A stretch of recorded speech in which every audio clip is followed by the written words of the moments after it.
The ABLES also comes with a scoring guide and an IEP guide. Gang, the ABLES is your IEP. That shows you where the holes are.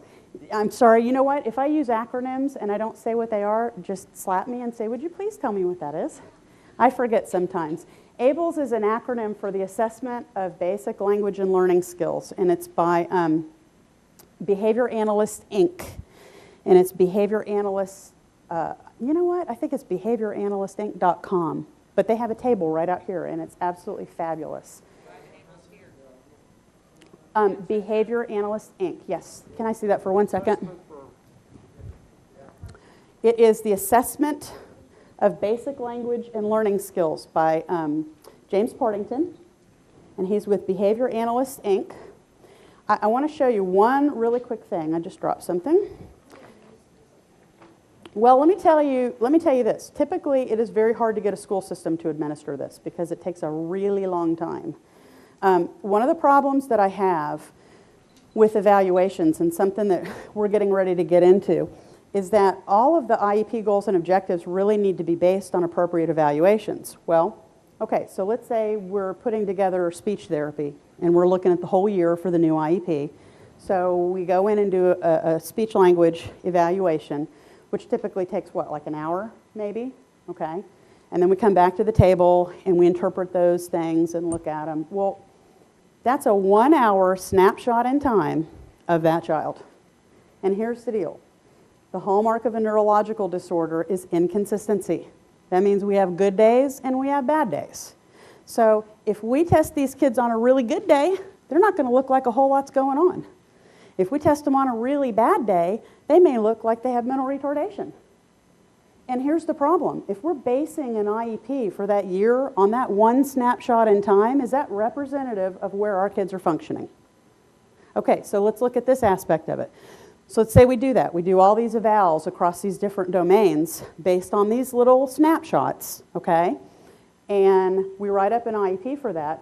If they were having a really good day and they look like, hey, got it going on, I know what I'm doing, then most of those goals and objectives are going to be based on a higher functioning level than where those kids are actually functioning. What happens when our kids are over-challenged and don't have the foundational skills, the prerequisite skills to do the things that we're asking them to do? Behavior, right? Okay, so we're setting ourselves up for behavior.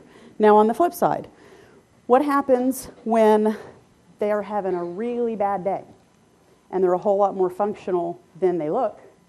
And so we set things up so basic that they're really bored. What happens when our kids are bored? Behavior. Okay, so we have a real fine line here, and gang, we better get it right. Because what ends up happening is you have teachers that are constantly calling parents, come pick up your kids. They're tearing up my classroom, or whatever, because this isn't done right. Because we really don't have appropriate information from an evaluation standpoint that we're basing this whole entire IEP on. So these scoring guides, and I'm not going to go into this because we don't have a lot of time, I'm just going to give you an idea. Can you all see this? Do you see the columns? They have little blocks in them. Those represent skill sets. Listen to what they cover.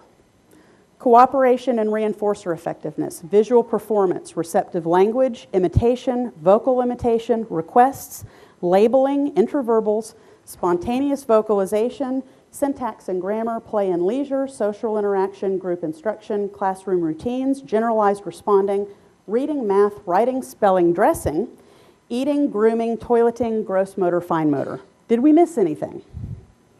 It's thorough, incredibly thorough.